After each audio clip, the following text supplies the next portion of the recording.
Assalamualaikum warahmatullahi wabarakatuh. Kami dari kelompok 6 akan mempresentasikan materi yang berjudul Penentuan Harga Pelayanan Publik atau Charging for Service. Anggota kelompok 1 Aisyah Nurkasana 2020 SA014. Yang kedua ada Cynthia Hasna Aguelsyah 2020 SA023. Dan yang ketiga Hamid Muktiwibowo 2020 SA045. Pendahuluan. Salah satu tugas pokok pemerintah adalah memberikan pelayanan kepada masyarakat atau public service. Pemberian pelayanan publik pada dasarnya dapat dibiayai melalui dua sumber, yaitu 1. Pajak, dan yang kedua, pembebanan langsung kepada masyarakat sebagai konsumen jasa publik atau charging for service. Permasalahan yang kemudian muncul adalah apakah suatu pelayanan publik lebih baik dibiayai melalui pajak atau dengan pembebanan langsung kepada konsumen. Pelayanan publik yang dapat dijual. Dalam memberikan pelayanan publik, pemerintah dapat dibenarkan menarik tarif untuk pelayanan tertentu, baik secara langsung atau tidak langsung melalui perusahaan milik pemerintah. Beberapa pelayanan yang dapat dikenai tarif pelayanan contohnya. Yang pertama, penyediaan air bersih. Kedua, transportasi publik. 3, energi dan listrik. 4, perumahan rakyat. 5, fasilitas rekreasi atau pariwisata. 6, pendidikan. 7, jalan tol. 8, irigasi. 9, jasa pemadam kebakaran. Dan 10, pelayanan kesehatan dan lain-lain. Pembebanan tarif dapat dibenarkan karena 3 alasan, yaitu yang pertama, adanya barang privat versus barang publik. Barang privat adalah barang-barang kebutuhan masyarakat yang manfaat atau jasa tersebut hanya dinikmati secara individu oleh yang membelinya. Sedangkan yang tidak mengkonsumsi tidak dapat menikmati barang atau jasa tersebut. Contoh barang privat adalah makanan, listrik, dan telepon. Yang kedua, ada barang publik. Barang publik adalah barang-barang kebutuhan masyarakat yang manfaat barang atau jasa tersebut dinikmati oleh seluruh masyarakat secara bersama-sama. Contoh barang publik adalah pertahanan nasional, pengendalian penyakit, jasa polisi, dan sebagainya. Kemudian ada juga barang campuran, yaitu beberapa barang dan jasa yang campuran antara barang privat dan barang publik. Karena meskipun dikonsumsi secara individual, seringkali masyarakat secara umum juga membutuhkan barang atau jasa tersebut. Contohnya adalah pendidikan, pelayanan kesehatan, transportasi publik, dan air bersih. Kesulitan membedakan barang privat dan barang publik disebabkan oleh 3 hal. Yang pertama, batasan keduanya sulit ditentukan. Yang kedua, barang atau jasa publik tapi ada pembebanan langsung. Yang ketiga, kecenderungan membebankan tarif pelayanan daripada membebankan pada pajak. Lalu, dalam hal penyediaan jasa pelayanan publik yang perlu diperhatikan ada 4. Yang pertama, identifikasi barang atau jasa yang menjadi kebutuhan masyarakat. Yang kedua, siapa yang lebih berkompeten untuk menyediakan kebutuhan publik. Yang ketiga, dapatkah penyediaan pelayanan publik tertentu diserahkan kepada sektor swasta dan sektor ketiga. Yang keempat, pelayanan publik apa saja yang tidak hanya dilakukan oleh pemerintah namun dapat ditangani oleh swasta. Yang kedua, ada efisiensi ekonomi. Mekanisme harga memiliki peran penting dalam mengalokasikan sumber daya melalui beberapa hal. Yang pertama, pendistribusian permintaan. Yang kedua, pemberian insentif untuk menghindari pemborosan. Yang ketiga, pemberian insentif kepada supplier berkaitan dengan skala produksi. Yang keempat, penyediaan sumber daya pada supplier untuk mempertahankan dan meningkatkan persediaan jasa atau supply of service. Dan untuk public goods, pemerintah lebih baik menetapkan harga di bawah harga normalnya atau bahkan tanpa dipungut biaya sama sekali. Mekanisme pembebanan tarif pelayanan merupakan salah satu cara untuk menciptakan keadilan. Pembebanan tarif pelayanan akan mendorong efisiensi ekonomi karena setiap orang dihadapkan pada masalah pilihan karena adanya kelangkaan sumber daya alam. Yang ketiga, prinsip keuntungan. Pemerintah tidak boleh melakukan maksimasi keuntungan. Bahkan lebih baik menetapkan harga di bawah full cost, memberi subsidi, atau bahkan memberikannya secara gratis. Fee adalah biaya atas perizinan atau lisensi yang diberikan kepada pemerintah. Biaya perizinan atau lisensi didasarkan pada dua hal. Yang pertama, kategori perizinan yang diajukan, dan yang kedua, ada tidaknya keuntungan finansial yang diperoleh pemegang izin atau lisensi atas izin atau lisensi yang dimiliki. Selanjutnya, argumen terhadap pembebanan tarif pelayanan.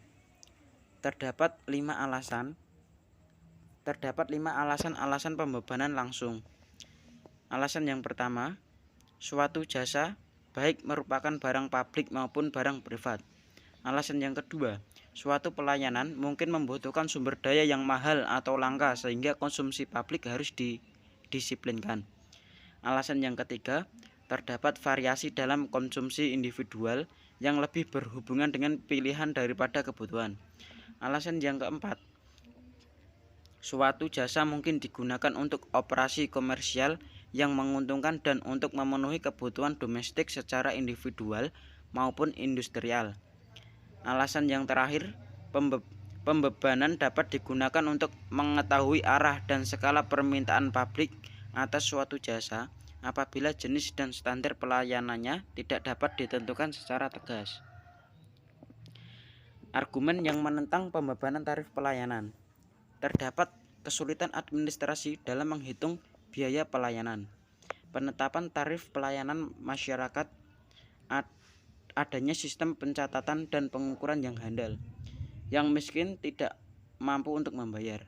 Kesenjangan ekonomi menyebabkan orang miskin tidak mampu membayar pelayanan dasar. Penyediaan layanan gratis atau subsidi mungkin akan menjadi sia-sia dan kurang efektif. Adanya eksternalitas, merit good, dan persyaratan legal. Eksternalitas positif menyebabkan masyarakat enggan memanfaatkan jasa tertentu.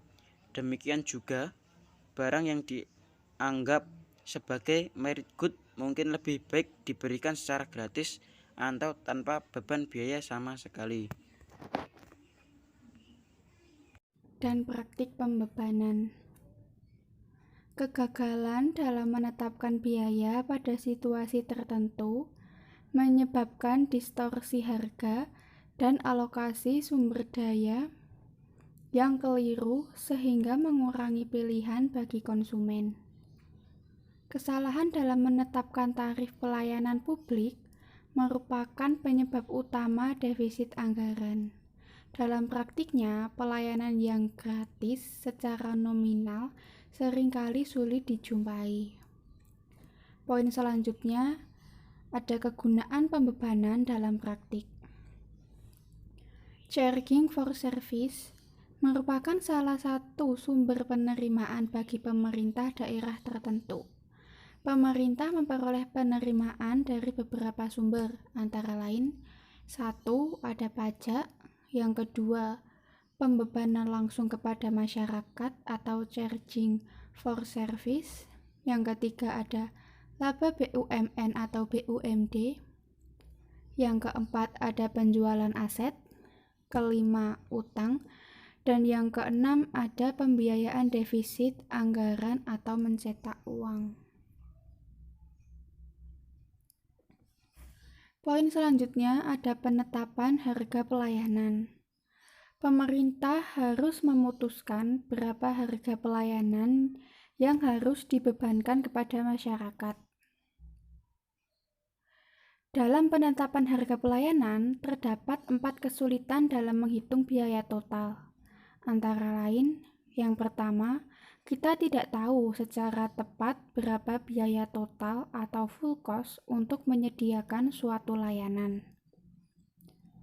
Yang kedua, sangat sulit mengukur jumlah yang dikonsumsi. Yang ketiga, pembebanan tidak memperhitungkan kemampuan masyarakat untuk membayar. Dan kesulitan yang terakhir, ada biaya apa saja yang harus diperhitungkan. Apakah biaya operasi langsung, atau juga diperhitungkan biaya modal. Ahli ekonomi umumnya menganjurkan untuk menggunakan marginal cost pricing. Marginal cost pricing mengacu pada harga pasar yang paling efisien, atau economically efficient price. Karena pada tingkat harga tersebut akan memaksimalkan manfaat ekonomi dan penggunaan sumber daya yang terbaik. Akan tetapi, marginal cost pricing tidak memperhitungkan pure historic cost atau overhead cost.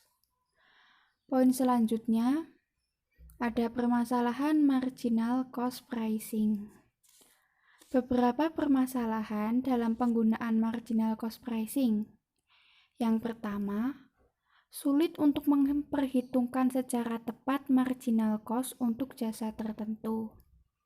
Yang kedua, apakah harga seharusnya didasarkan pada biaya marginal jangka pendek atau pada biaya marginal jangka panjang? Yang ketiga, marginal cost pricing bukan berarti full cost recovery. Yang keempat, kegunaan konsep kewajaran. Kelima, eksternalitas konsumsi.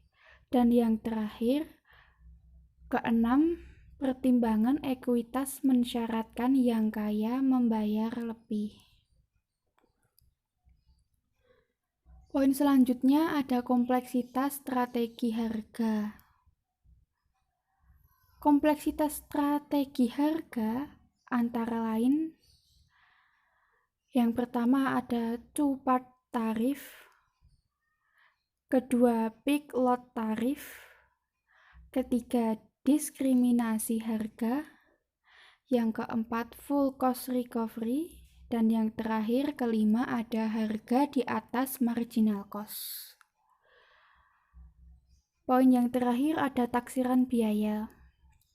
Hal-hal yang perlu dipertimbangkan untuk dapat menafsirkan harga secara akurat antara lain, harus mempertimbangkan satu, opportunity cost, kedua, opportunity cost of capital, yang ketiga, accounting price, keempat, plotting, dan yang terakhir kelima ada cadangan inflasi. Prinsip biaya memberikan dasar yang bermanfaat bagi penentuan harga di sektor publik. Demikian akhir presentasi dari kelompok kami, kelompok 6. Terima kasih atas perhatiannya. Kurang lebihnya kami mohon maaf. Dan semoga saja materi hari ini bisa bermanfaat untuk kita semua. Dan jika ada yang ingin ditanyakan mengenai materi yang belum paham, silahkan bertanya di grup kelas. Terima kasih. Sekian. Wassalamualaikum warahmatullahi wabarakatuh.